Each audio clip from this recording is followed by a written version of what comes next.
یه قصه یادم آمد. یه وقتی من عتبه رو بوسیدم، عتبه امیرالمؤمنین را، یه آقای اومد پشت سر من گفت که این کار شرک است، چرا بوسیدی؟ من پا شدم برگشتم، یه آقای مال تهرانه، حدود 40-50 سالشه. گفتم میفرمایید من مشرک هستم؟ گفت این کار درست نیست، شرک است. گفتم از کجا میگی؟ کی باید بگه این شرکه؟ کی باید بگه؟ خلاصه باش رفیق شدی. یک کتاب من دادم، معرفی میکنم، چاپ شده به نام بوسه بر درگاه دوست. عتبه درگاه.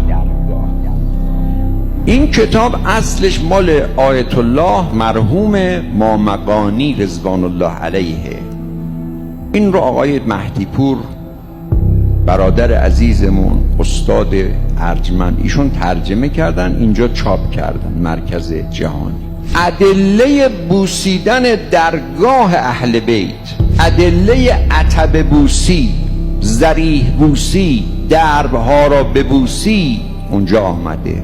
مرحوم مامقانی شخصیت بزرگ، از آقایون سوال کنید، بسیار مرد عظیم الشأن. اونجا این مطلب هست. مرحوم مامقانی میگه به شیخ انصاری رضوان الله علیهما گوشتون رو باز کنید، دینتون رو از شیخ انصاری بگیرید، نه از من. من شبیه العلماء هستم. شبیه العلماء فایده نداره. عالم، فقیه، محدث، عادل، با تقوا، امتحان داده شده، نه هر جا بری و الله اکبر نماز بخونی مرید بشی کلا سرت میره. ایشون میگه که من به شیخ انصاری گفتم آقا شما صاحب نظر و صاحب فتوا و در بین مردم مقلد داری، پیرو داری، شما عتبه امیرالمؤمنین رو ببوس.